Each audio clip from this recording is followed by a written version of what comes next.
This is a graduate seminar of Global Ministries University. It's Fratelli Tutti and St. Augustine's just war theory. Is this theory still valid? And we thank you for coming to the seminar today. GMU, Global Ministries University, has pioneered interfaith education over the past 2 decades and co-sponsored the 2021 Global Interfaith Conference on Pope Francis's encyclical Fratelli Tutti with Tangasa University in Nairobi, Kenya. One of the questions addressed in this encyclical is the just war theory, first developed by St. Augustine in his writings. In note 242 of Fratelli Tutti, Pope Francis states that Church no longer upholds the just war teaching of St. Augustine, but without further comment on it. Father Robert Dueweke is an Augustinian priest theologian, missionary to Peru, and past representative of the Augustinian order at the United Nations. He is presently located in Lexington, Kentucky, where he advises Bishop John Stowe on ways to implement Pope Francis's encyclical on the environment, Laudato Si. Bishop Stowe is the president of Pax Christi USA. GMU has invited Bishop Stowe to be a keynote speaker at our next Global Interfaith Conference in February of 2023. I wish to thank my college classmate, Richard Thibodeau, for introducing me to Father Dueweke and his work in the field of peace and justice. Father Dueweke will speak for 20 to 30 minutes about the just war theory and the present theological and moral issues it raises. Since we have about 50 participants in this seminar, we will only take questions on the chat box of Zoom. I will choose the questions for comments by Father Dueweke.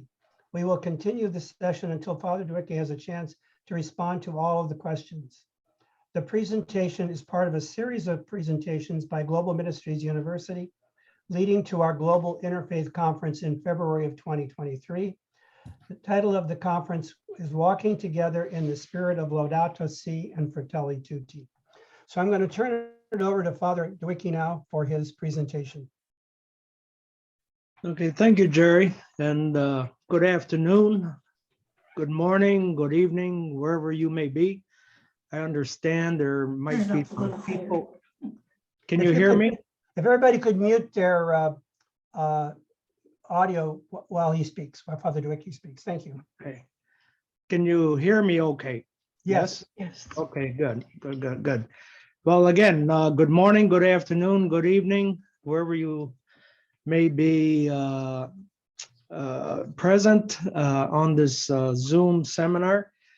I'd like to begin with a prayer that Pope Francis used in one of his weekly audiences to help us set a kind of a spiritual mood. After all, we are in Holy Week.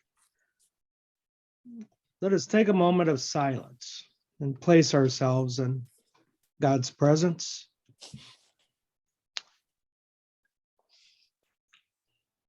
Lord Jesus, Son of God, have mercy on us sinners. Lord Jesus, born under the bombs of Kiev, have mercy on us. Lord Jesus, dead in the arms of a mother in Kharkiv, have mercy on us. Lord Jesus, in the 20-year-old sent to the front line, have mercy on us. Lord Jesus, who continues to see hands armed with weapons under the shadow of the cross, forgive us, Lord. Forgive us if, not content with the nails with which we pierced your hand, we continue to drink from the blood of the dead, torn apart by weapons. Forgive us if these hands that you had created to protect have been turned into instruments of death. Forgive us, Lord, if we continue to kill our brother. Forgive us, Lord, if we continue to kill our brother, if we continue like Cain to take the stones from our field to kill Abel. Forgive us if we go out of our way to justify cruelty, if in our pain we legitimize the cruelty of our actions. Forgive us the war, Lord. Lord Jesus Christ, Son of God, we implore you to stop the hand of Cain. Enlighten our conscience. Let not our will be done. Do not abandon us to our own doing. Stop us, Lord. Stop us. And when you have stopped the hand of Cain, take care of him also. He is our brother.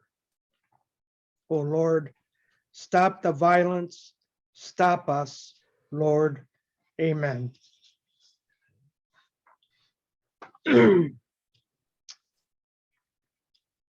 When Jerry asked me to talk about Fratelli Tutti and something about the war, we agreed on the title of the just war theory.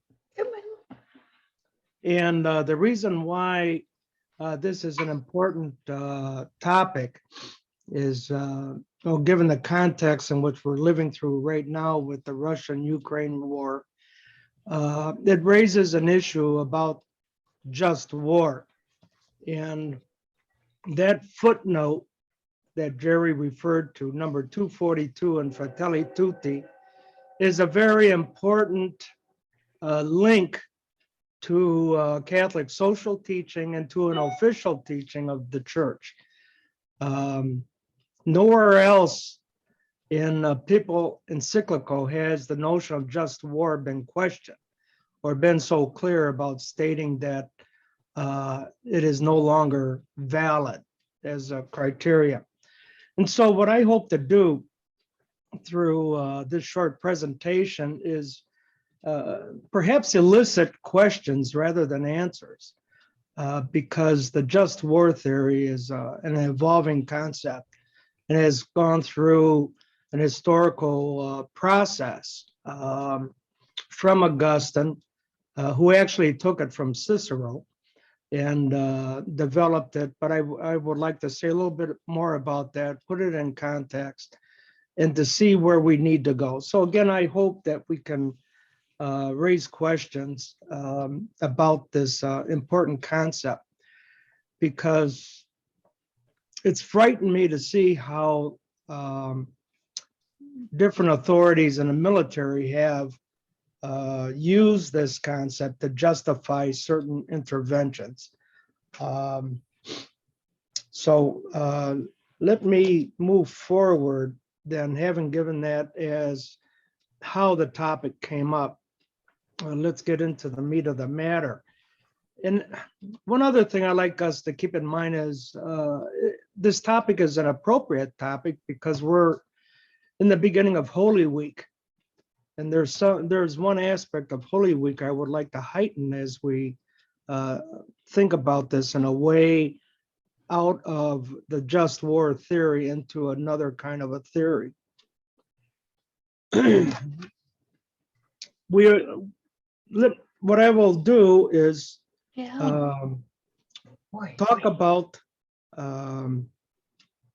highlight a few points about the current war in Ukraine, and then look at what does Fratelli Tutti say about war, and then what does Augustine say about the war theory, the just war theory, and where do we go from there? That's how I would like to contextualize my presentation. The tragedy in the Ukraine situation, which began in February 24, is one of the worst crises since World War II in Europe. And I think it's shaken the world to an extreme degree, and people are trying to figure out what's behind this this war. And there are many theories, there are many explanations coming through social media, the news networks we're all familiar with. But there was one that stood out for me, and it was on a podcast with Fiona Hill. As you know, she was the expert on Russian affairs for the past 3 administrations. And she talks about a clash of cultures, of a secular West and a mythic East. the Western nations are approaching the war as a violation of rights, of national sovereignty, whereas with the Russian East, there's sort of a mythic notion that she brought out that I have not read in other sources of the media. And she said, what's dangerous about this situation is how Vladimir Putin, an Orthodox Christian, sees himself in a line of the great people of Russian history. He sees himself in the line of Catherine the Great, Peter the Great, Volodymyr the Great, and Nicholas the First. All of those who have built up holy Rus, and he sees the Ukraine as still part of that geography. And so what we might have here is a clash of cultures. We do not have time to go into that particular aspect, but I would like to raise it to a level that when we talk about culture and a clash of cultures, we're talking about a clash of meaning.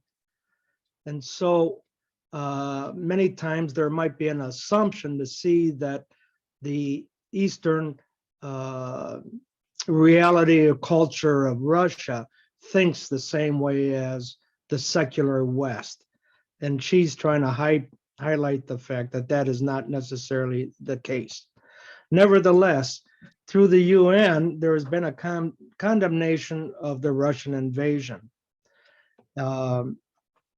There's an article out of Commonweal by Susan Bigelow Reynolds, and she makes this particular statement on identifying a metaphor of war that has already occurred in this conflict in the Ukraine. And she says the following: Russia's bombing of a Mariupol maternity ward hospital on March 9th serves as an apt, nauseating metaphor for war itself. War reaches into the future to destroy a world not yet born. The only hope for humanity is peace. And this is in the recent article of Commonweal. With that nauseating metaphor, as she calls it, we see the complexity in which we find ourselves. And to put really the top this whole nauseating metaphor with the cream on the crop, you might say, is the specter of nuclear war. And that is something always in the back of people's minds is, are we going to hit the red button of global suicide? So we find ourselves in a very, very difficult situation in which the resolution of the present conflict will certainly launch us into a new era. What does Fratelli Tutti say about war? In the beginning of the document, of which Fratelli Tutti is an extension of Laudato Si. Laudato Si talks about the care of our common home. Fratelli Tutti is an expansion of that care, at which one can say it's about relationships. It's about the local and the global relatedness of fraternity, and social relationships are the keys for social harmony. In this document, Pope Francis identifies Saint Francis of Assisi as the one who understands peace, for he introduced true peace into his heart. And that peace, the example of Saint Francis, is what inspired the pages of Fratelli Tutti. And so Fratelli Tutti is a document about peace as much as about social relationships and social harmony. Pope Francis identifies a few things that I pulled out of the document. And of course, this is not an exhaustive list. It's only to give us an idea in a broad sense, broad brushstrokes of the situation.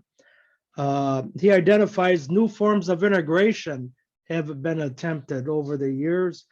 For example, a united Europe, a shared diversity of culture was an attempt, but bereft of a shared vision of which we find ourselves now, resources are being depleted. And this presents a scene for new wars. One might ask oneself, is the war over the Ukraine about energy?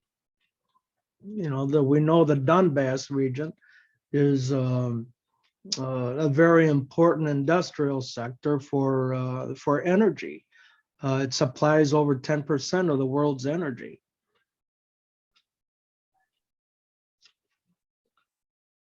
Pope Francis also identifies that the real third world war is already happening. It's happening piecemeal. War, terrorist attacks, racial and religious persecution are elements of this third world war. There was a time when I was working in Peru, and Father Bill, who is also on the Zoom with me, we were both in Peru at the same time during the 1980s, during the conflict with Sendero Luminoso, the terrorist group called the Shining Path. We have witnessed, and I'm sure many of you have been in other countries who have witnessed terrorism in some form, and can relate to what Pope Francis is talking about as a World War III that is piecemeal. The problem is we no longer have common horizons that unite us as a people. The human family is the first victim, is what Fratelli Tutti highlights for us. This notion of the common horizons, we can relate to the notion of Ubuntu. For those who might be on the Zoom from Kenya, the concept of Ubuntu is something that the world needs to have a greater grasp of. But as a result, you know, we're trapped in a contradiction where we ensure stability and peace through a false sense of security based on fear and mistrust. A consequence of that is forced migrations. There's over an estimate of 10 million refugees out of the Ukraine into areas like Poland. Pope Francis says peace is not the absence of war, but a tireless commitment. This invites us to raise the question, what kind of commitment is necessary? How do we forge peace? He talks about the defense of human dignity and how human beings are to be protagonists of the destinies of their own nations. Those who seek solutions in war, he says, which is a breakdown in relations, ambitions for conquest, power, fear, he says, is what contributes to the breakdown of society. Then he comes to a point that's very, very important in my estimation, where he says, war is the negation of all rights and the assault on the environment. What is needed is the protection of the rule of law, that negotiation, mediation, arbitration, and the Charter of the UN must be what he calls an obligatory reference point of justice and a channel of peace. The Charter of the UN talks about its vision as an attempt to avoid the scourge of war for future generations. Pope Paul VI, when he was at the UN in 1965, made a call to conscience and said, war never again. I would propose that statement of Pope Francis about the UN being an obligatory reference point be linked with the footnote 242 on the notion of the just war. The reason why just war is invalid today is because we have mechanisms for negotiation, mediation, and arbitration. More about that later. War is a failure of politics and of humanity, he says, and deterrence through fear or threat of nuclear, chemical, or biological weapons is not sustainable. It cannot be sustainable. Stability of this sort based on fear cannot be sustainable. And then further on, he says, I like the that, ultimate, but I can't hear it. you can't hear me? Bob. Oh.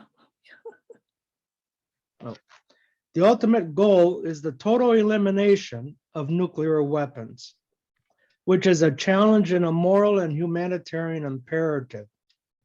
There is need for a growing interdependence, and a response that should be collective, based on trust, through dialogue, and directed towards the common good, and not the protection of veiled or particular interests.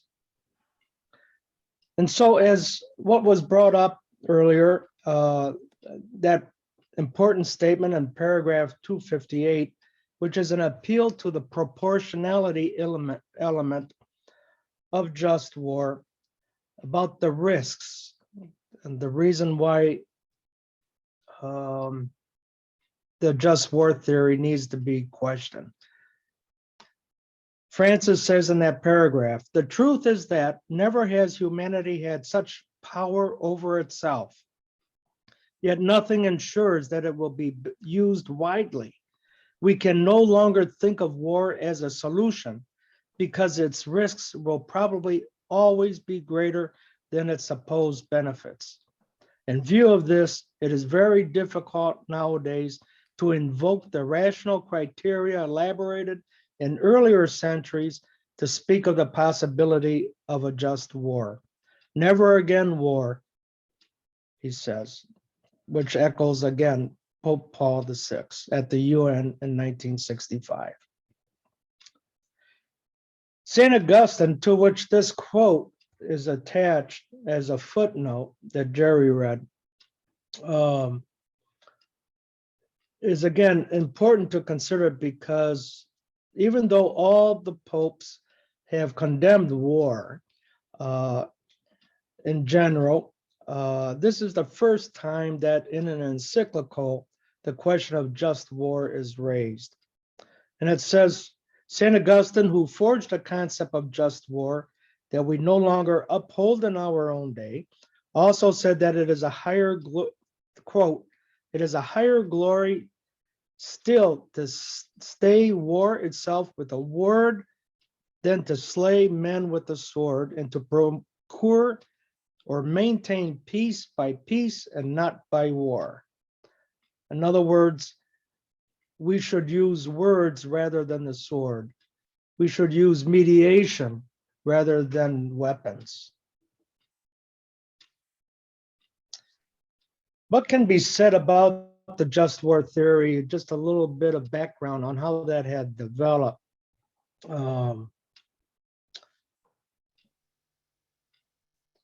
The use of the just war theory language began around the time of Constantine.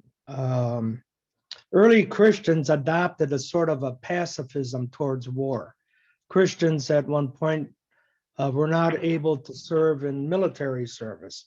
But it's only after Constantine, when the church and empire married each other, you could say that theologians like Ambrose and Augustine began to talk about the possibility of just war.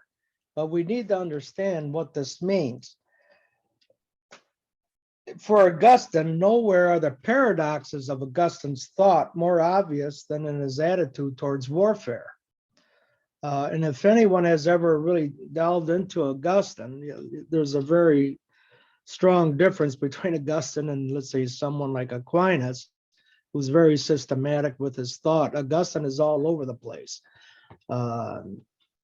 He's written about 8 million words, I think it is, and volumes on many different things. And it requires a lifetime to sift through much of his thought.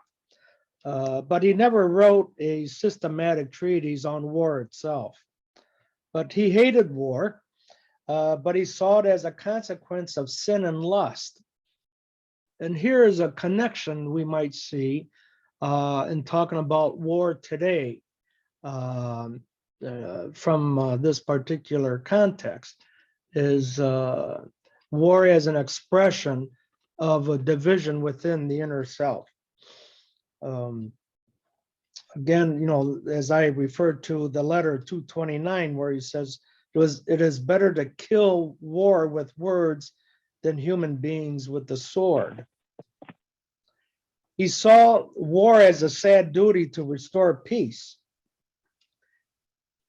In a letter 189 to Boniface, he says, for peace is not to be sought in order to kindle war, but war is to be waged in order to obtain peace.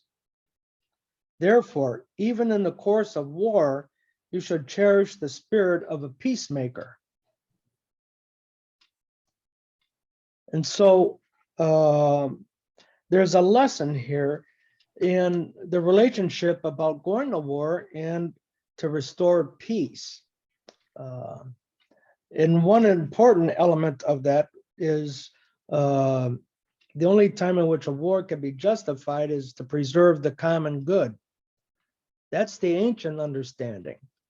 Today, that notion has been changed rather radically since the beginning of modernity, with Thomas Hobbes and all of those afterwards saw self-preservation, national sovereignty as the key points for waging war within the just war theory. And it's also good to mention that it's at that time in the 1600s when the just war norms were disengaged from any kind of theological discourse. Prior to Thomas Hobbes, the medieval concept was war was waged to preserve the common good, but after the 1600s with modernity, that shifted radically towards national sovereignty. Perhaps the greatest expression of that today is the chant America First. Augustine saw that the real evils were not the war itself. The real evil was the love of violence. Those who love to wage war, bloodlust, and what he calls the libido dominandi, or the lust to rule over others.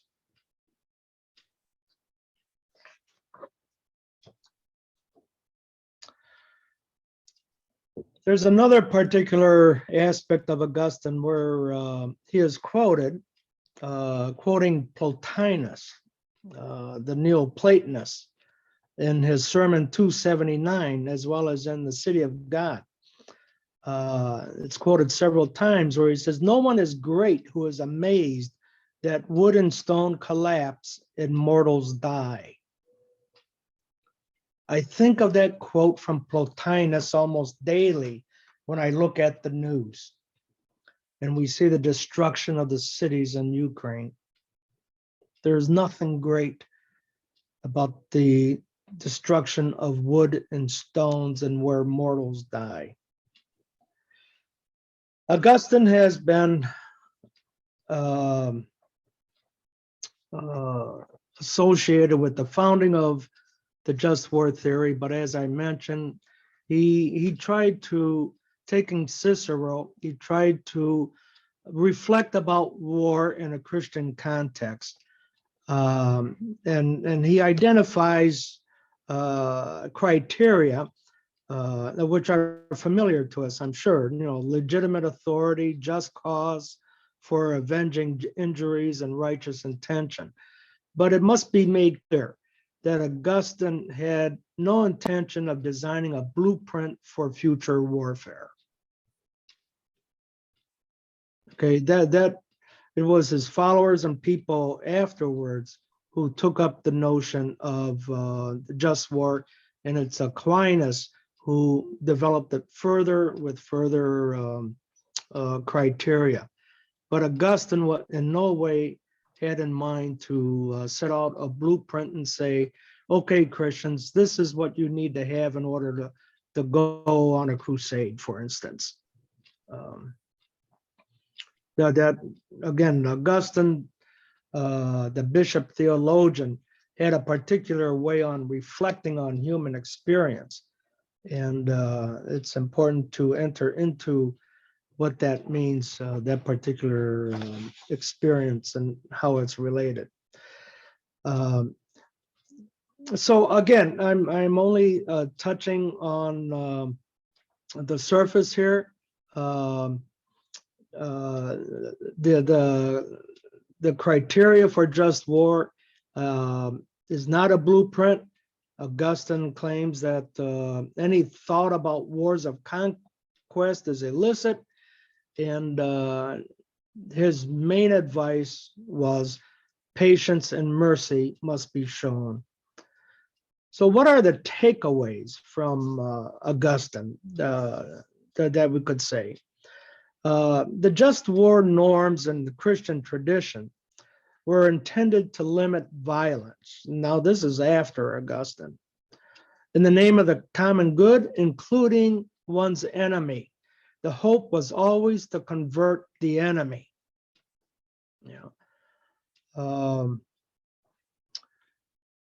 But many contemporary advocates justify war in the name of self-defense and national security, as I mentioned earlier. Augustine saw war as a consequence of sin and lust. He talked about a divided heart of the inner self.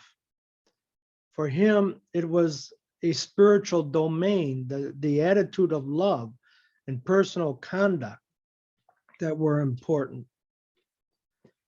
We're in Holy Week, and perhaps a reference of this week that relates to this particular topic is when Jesus appears before Pilate. Thomas Merton writes about war, as we know, and I see parallels between what Merton said in New Seeds of Contemplation about war and what Augustine attempted to say. Let me read this paragraph because I think it's appropriate here. His physical body, Christ's physical body, was crucified by Pilate and the Pharisees. Christ's mystical body, the human race as the mystical body, if we take it that way, in that sense, is drawn and quartered from age to age by the devils and the agony of that disunion which is bred and vegetates in our souls, prone to selfishness and to sin. All over the face of the earth, the avarice and lust of men breed unceasing divisions among them, and the wounds that tear men from union with one another widen and open out into huge wars. Murder, massacres, revolution, hatred, the slaughter and torture of the bodies and souls of men, the destruction of cities by fire, the starvation of millions, the annihilation of populations, and finally, the cosmic inhumanity of atomic war. Christ is massacred in his members, torn limb from limb. God is murdered in men. the history of the world with the material destruction of cities and nations and people express the interior division that tyrannizes the souls of all people and even of the saints. Here again, we see a relationship between war and the disorder within the inner self. Fratelli Tutti helps to bridge this gap between the inner self and what happens in the world. Fratelli Tutti gives us a way out of this mess, if we put it that way. And it takes us to a higher viewpoint. Here are some of the themes in Fratelli Tutti that the world needs to consider. And we take these themes and consider them within the mechanisms of dialogue, arbitration, and mediation that are set before us, such as that as the United Nations. These themes are: we live together or we die together. The world is a world of brothers and sisters, a family, or is it a world of we versus them? Fratelli Tutti calls for the concern for the most vulnerable in society. That is why the first half of the book, of the document, deals with the example of the Good Samaritan. Cultures are not meant to be clashes, but opportunities of new syntheses of values and outlooks. Another theme is human flourishing is for everyone, not just for the few. There is a call for new politics based on dialogue and to create conditions that build mutual trust. The United Nations is an obligatory reference point for justice and peace. In this context, the just war theory no longer applies. It is better to speak of injustices of war and just peace. We have the mechanisms to resolve such disputes. Have we taken opportunity of these mechanisms? In view of this, war never again. Just peace is an ongoing commitment, as we find in the Fratelli Tutti. It's about the human heart, attitudes, values, reasoning. And the problem that happens because of the human condition and sin, or the libido dominandi, biases tend to derail our reasoning. Bernard Lonergan talks much about this in his Transcendental Precepts. What is in the interior is projected in the exterior. Peace is the fruit of such an attitude. We either live together or die together. It is about the evolution of the species. It's not the survival of the fittest that is important, but the effort, the commitment to network and to interconnect is the driving force of evolution. We find ourselves at a choice point. It is about the evolution of the spirit in the face of war. Do we have the awareness of interconnection, or the fate and the demise of a species on the planet? We need to appeal to a different vision, of one that is articulated in the African notion of Ubuntu, of social harmony, and in Fratelli Tutti. It is said that violence remains tragic only in its extreme. When the rights-based common good of the most vulnerable is threatened, can intervention be justified. For national sovereignty is itself necessarily relativized by the ideal of realizing incrementally an integral and comprehensive rights regime a global common good. There is much to be said about this subject, and I would like to conclude with the idea that let's just war language be replaced with the language of just peace. Living the gospel of peace, as quoted in Ephesians, is a very difficult one.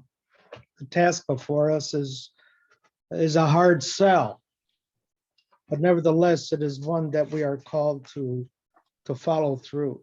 And I would like to end with this this quote from Pope Francis in his talk at Nagasaki in 2019.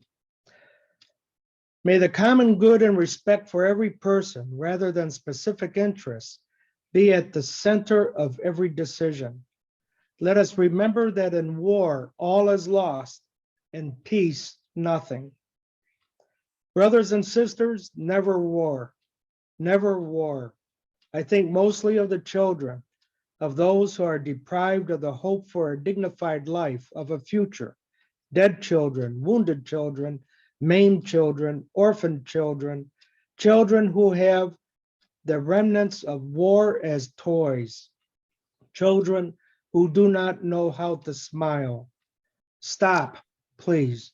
I ask you with all my heart. It is a time to stop. So with that, I would like to leave time for questions.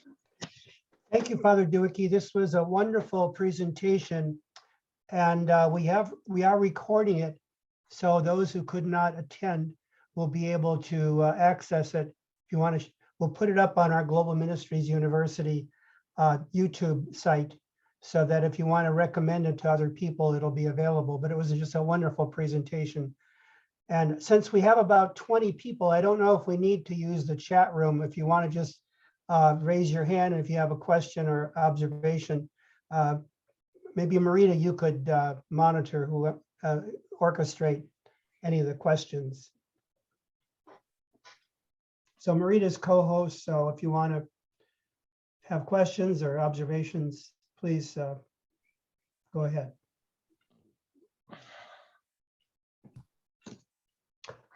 Well, I'll ask the first question.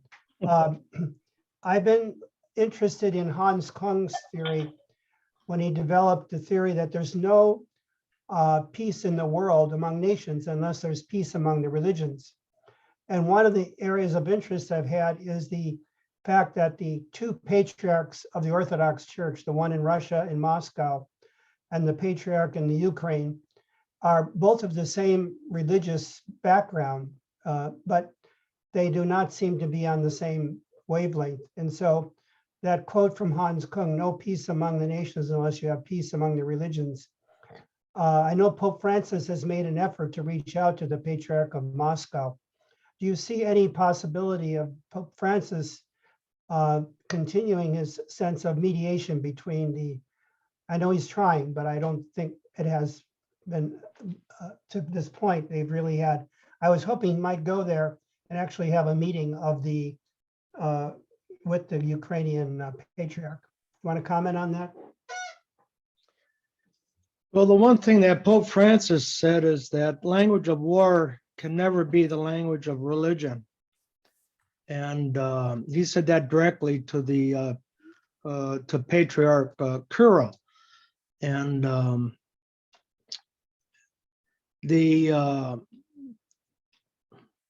many commentators have claimed that the roots of the war are often religion or religion induced. And what's important, I think, is there's religion and the distortions of religion.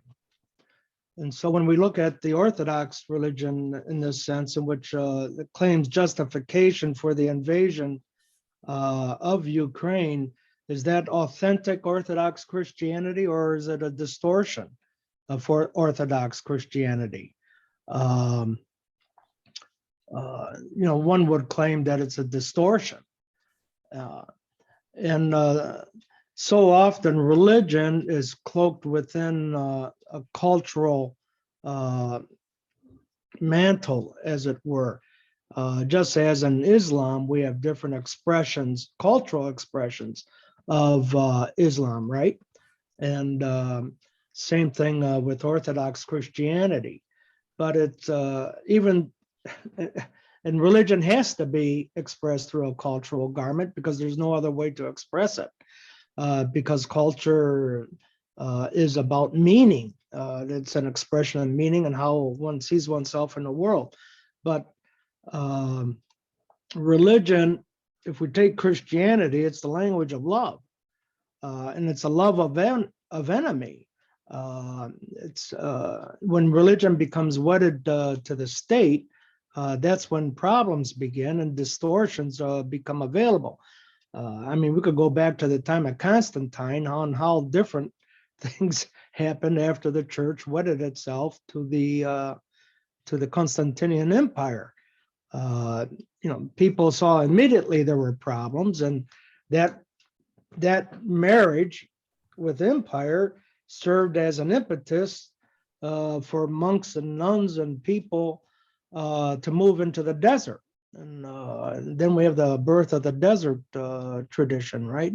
As a response to empire, the distortions that were taking place under empire. So my comment is, what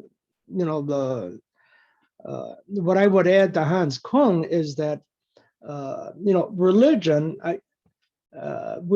we have to separate religion and ask ourselves, are we talking about an authentic religious tradition or a distortion of the tradition?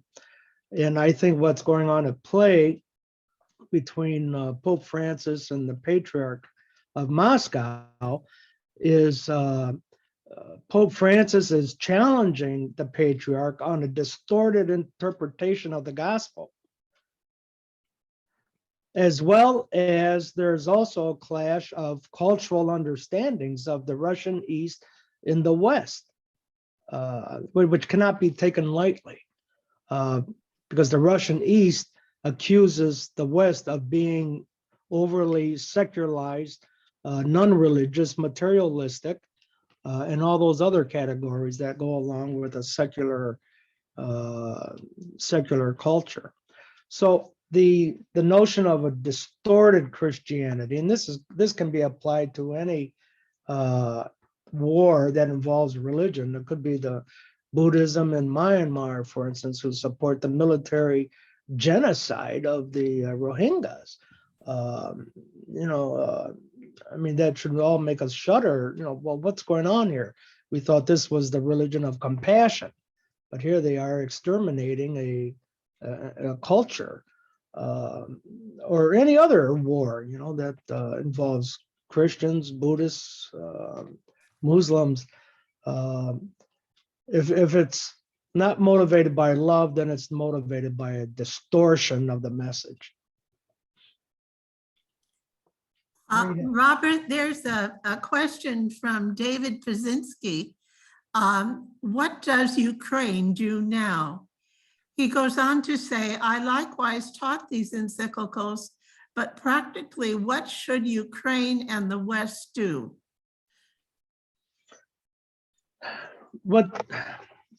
If we're talking about in line with Fratelli Tutti,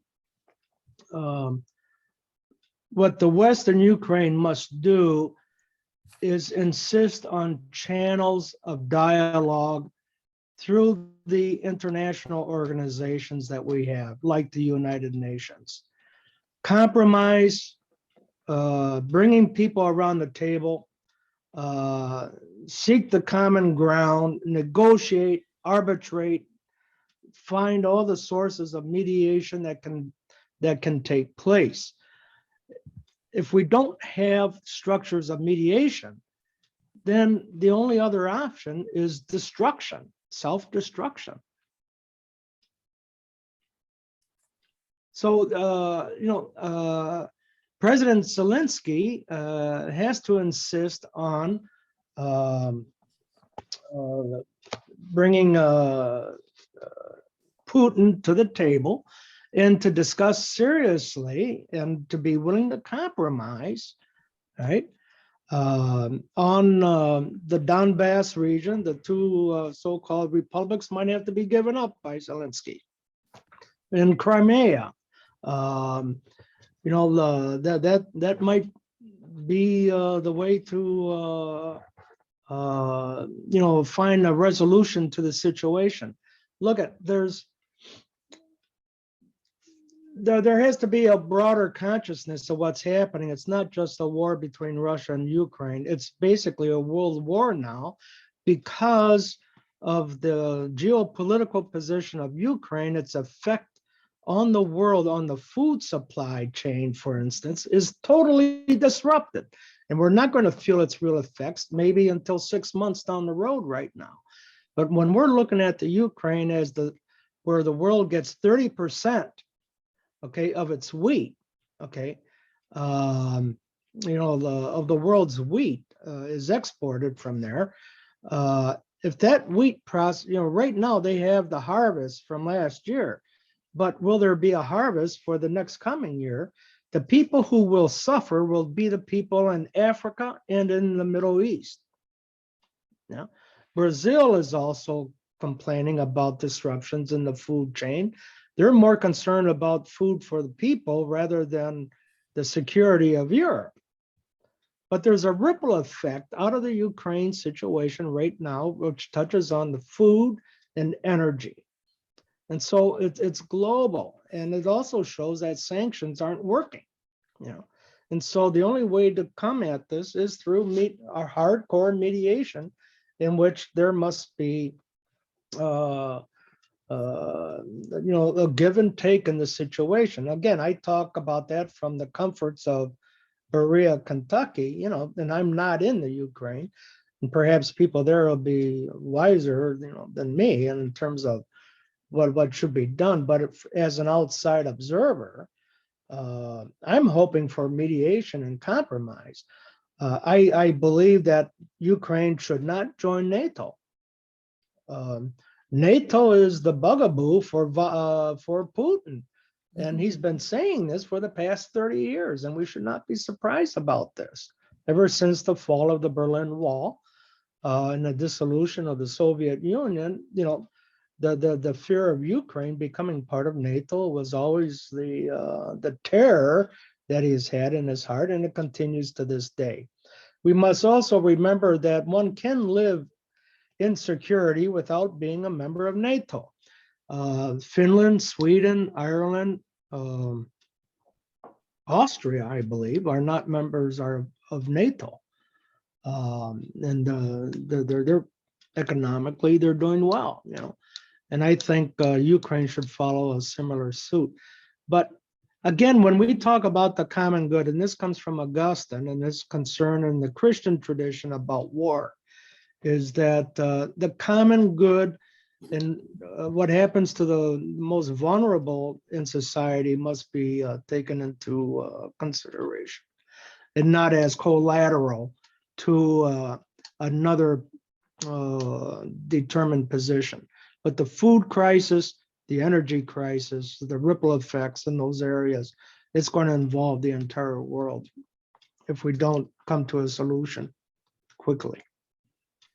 Father Dueweke, there are several other comments here or questions. Sheila Casey states, I feel that unless the UN and NATO do more, there will be no Ukraine, and a people destroyed. Right now, the world is held hostage by Putin's threat of nuclear war. Yeah, I agree. Yeah, I agree. That's the nuclear war is his trump card, as it were, and it's a question that all of us have. I was just talking to a person 2 days ago who's a veteran of the Navy and worked in the Naval Airborne Division years ago.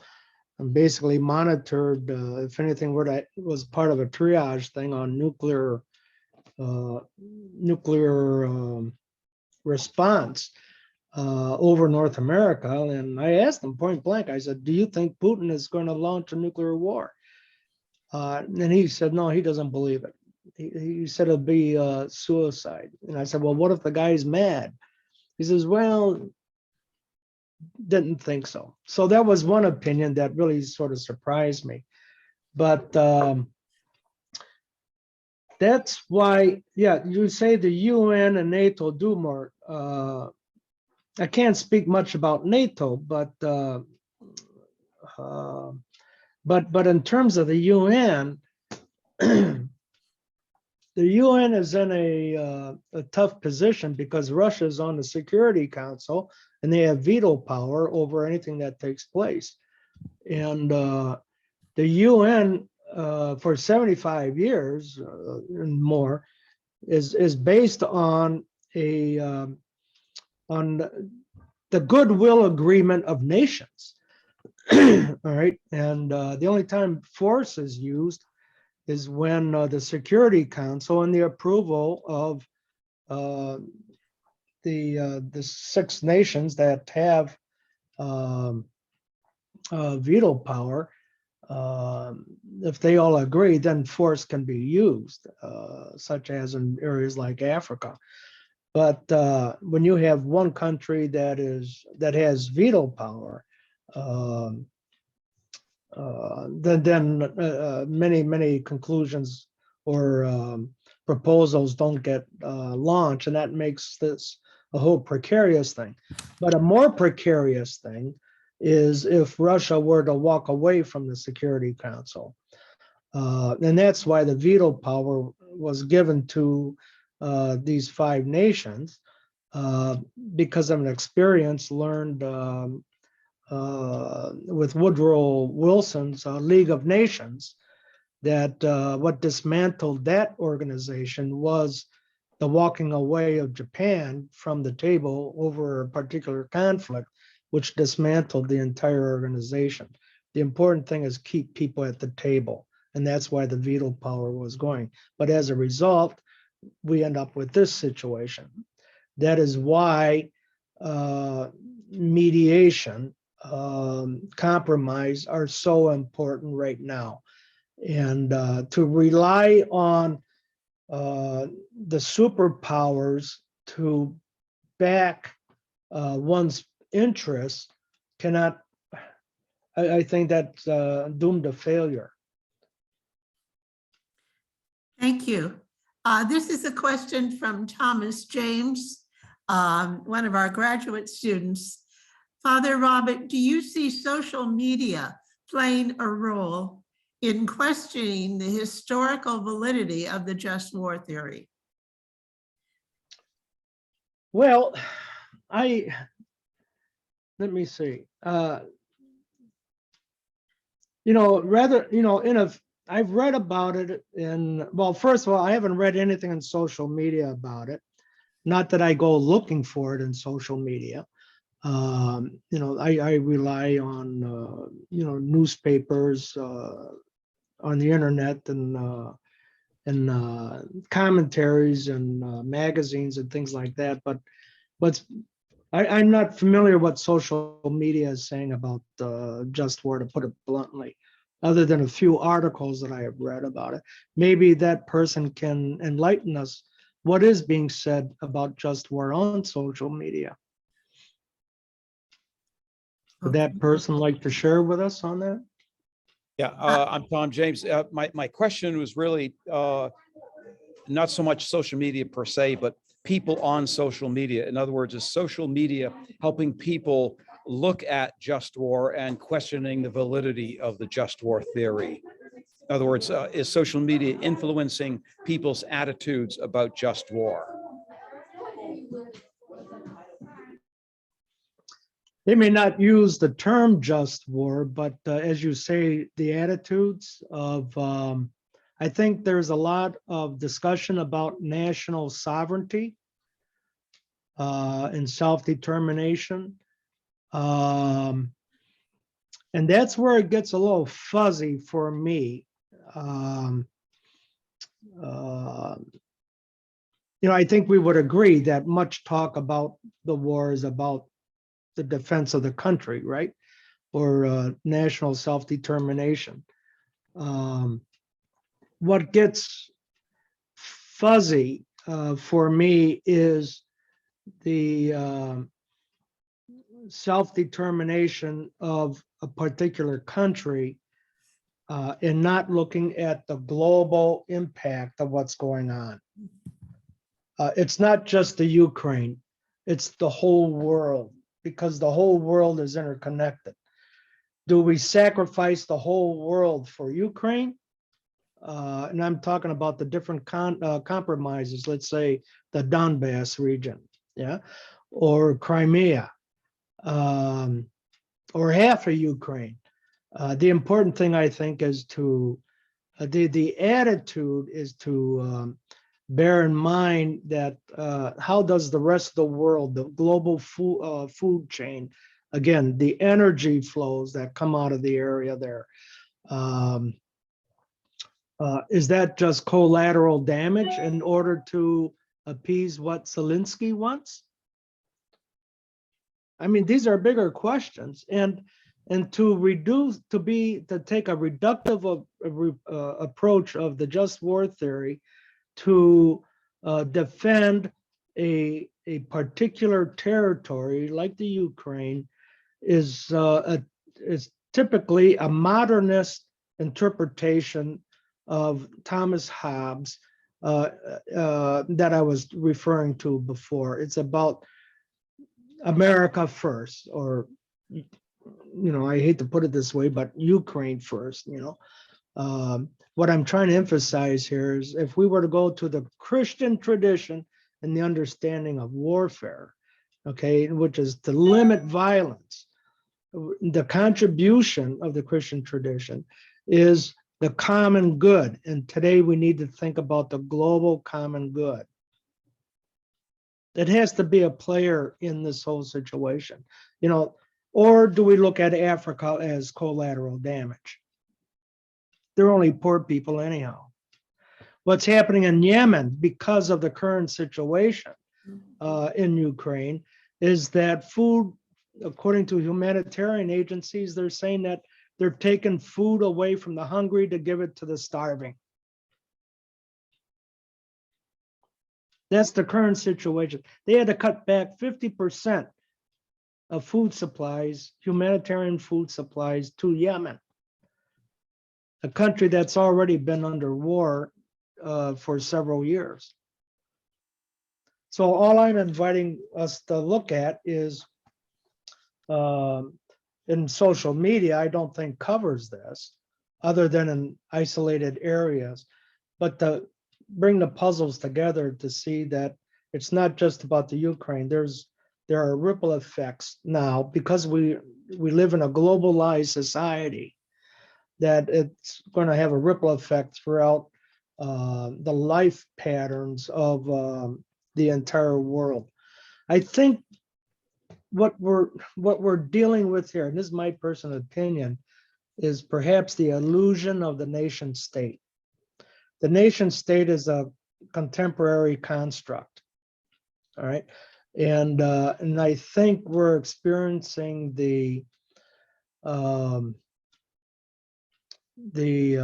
death throes of moving from one way of perceiving the world into a new phase, the phase of a global society. And again, Fratelli Tutti addresses that, right? Okay, and towards the end of the document, Francis talks about a world order, similar to the United Nations, right? That would be representative of the rule of law, defense of human rights. He's calling for a global structure, and a global structure that's multilateral. And for the past 7-8 years, the United Nations, and I could say this because I've participated in meetings, especially through the International Peace Institute, that's a think tank related with the UN, in reforming the structures of the United Nations to be more multilateral and to get the kinks out of the system, as it were. All right. If we didn't have the United Nations, would we be better off? There's another way to put the question. I'm going to share Peggy Patrick's comment here, Father Dueweke. She says, I understand and agree with all that you have laid out here. But what happens when negotiation, mediation does not work and violence is being inflicted on one country by another and there appears to be no end in sight? In the immediate circumstances, what do? Mediation can only work if there is give and take. And what happens if Putin, for example, will not give? Well, then we're in a very sad state of affairs. I mean, it'll be very bleak. You know, it'll be very bleak. I mean, it's Christ before Pilate, as I mentioned. You know, and it might get bleaker.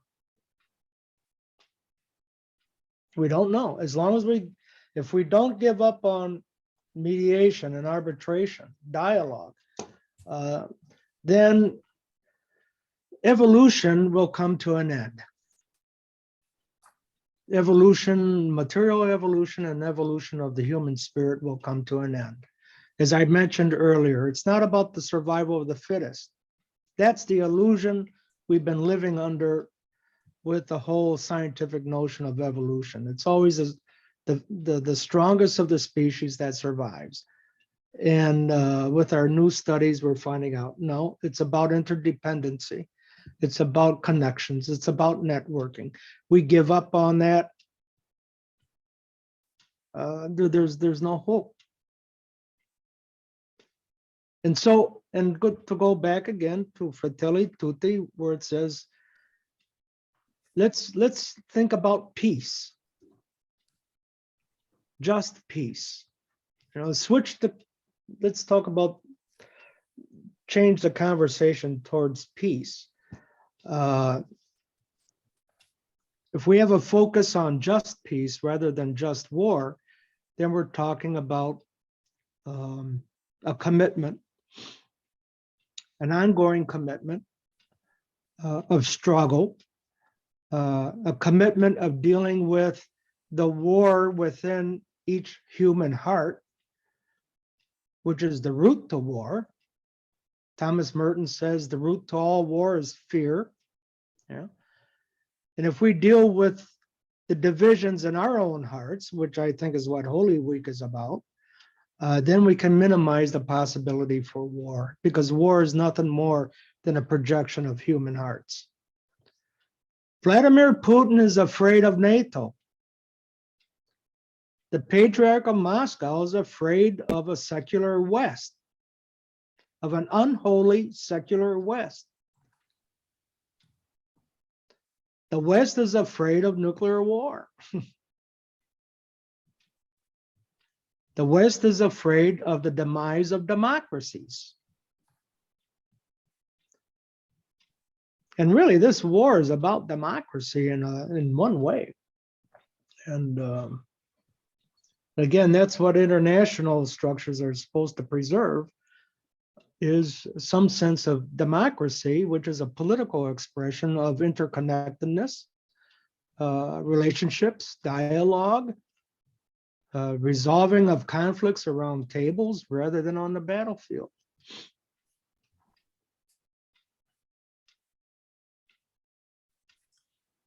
I have another graduate student, Anthony Pino, asking, Father Robert, do you see the U.S.'s relationship to Cuba as analogous to Russia's relationship to Ukraine? Well, Ukraine was part of Russia. We know that, right? Historically. Cuba was part of the United States, certainly economically, right? It's never become a state or a territory of the United States, as far as I know.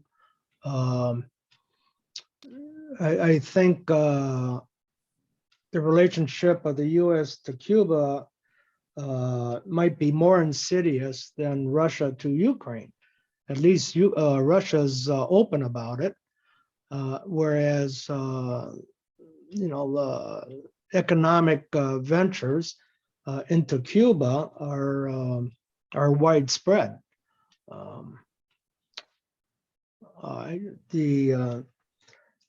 Remember the first flight to Cuba back in 1998, I think, when John Paul II went there to visit Castro. I was on that flight, that Virgin flight, the first flight since 1957, I think it was. And listening to Pope John Paul's homilies, his homilies were very, very political, but it was coded in religious language. And he basically warned the people. He said, remember one thing, the day isn't today, but it will be in the future. Cuba is for the Cuban people, and don't let anyone take it away from you. And we know already that Cuba, which is 1,000 miles long, if you take the beachfront, you have 2,000 miles of beachfront.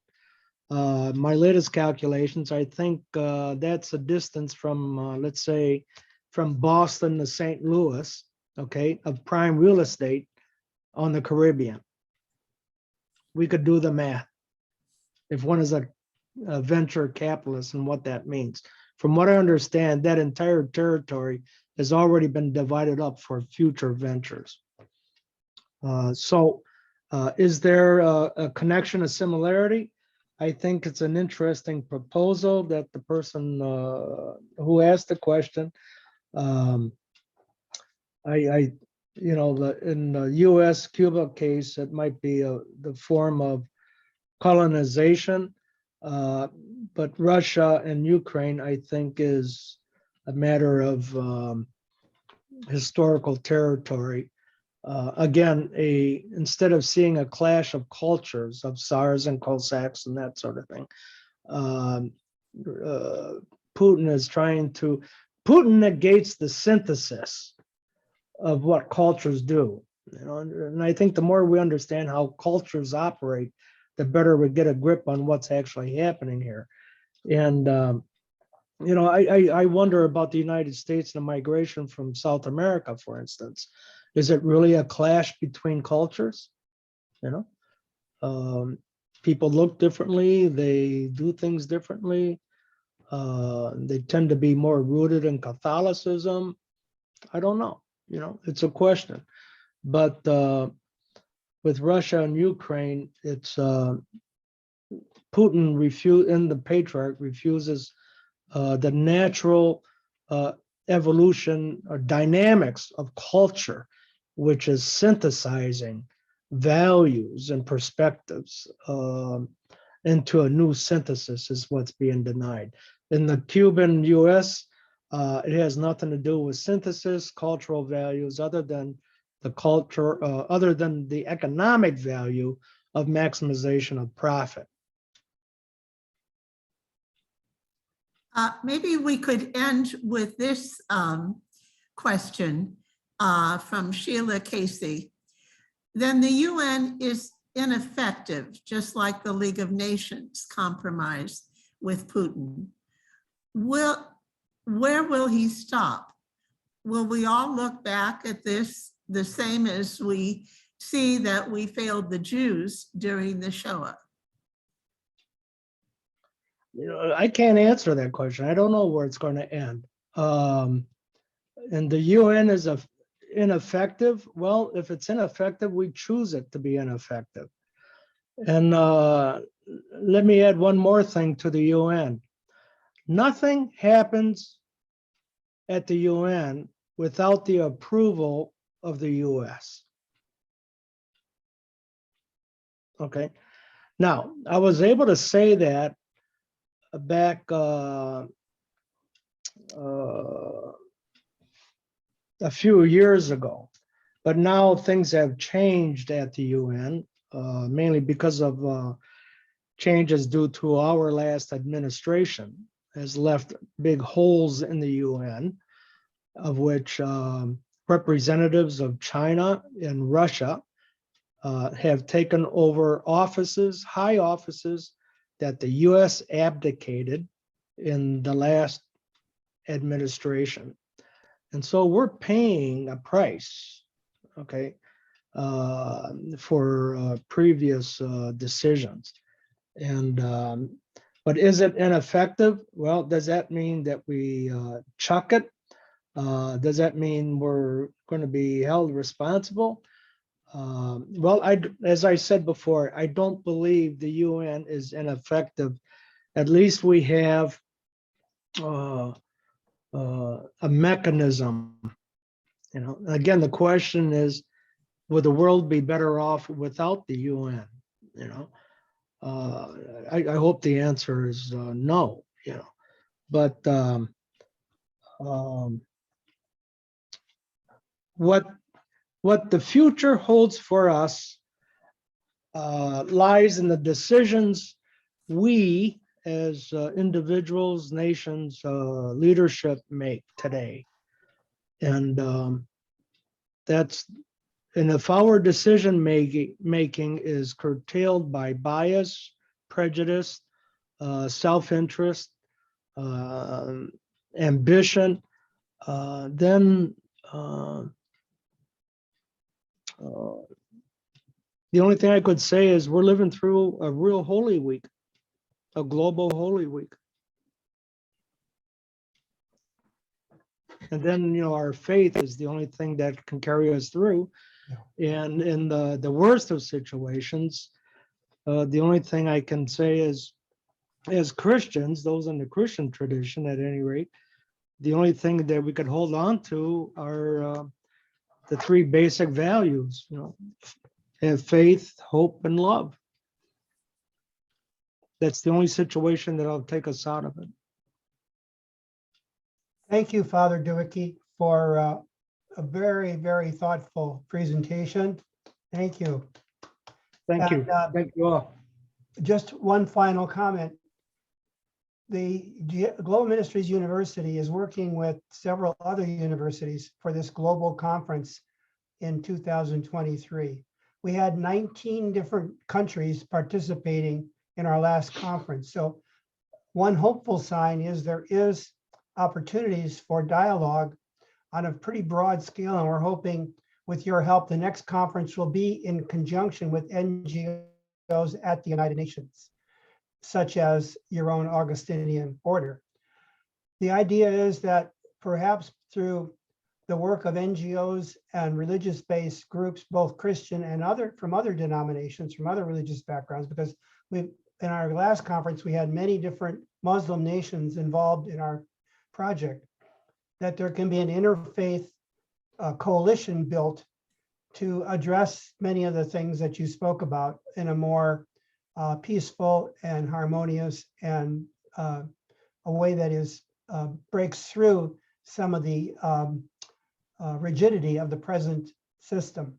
So we're hoping that each of you and all of those who are involved with us will help us prepare for our next big conference in February of 23 and spread the word about it. And if you wish to contribute something to it, it's available at our site at globalministriesuniversity.org.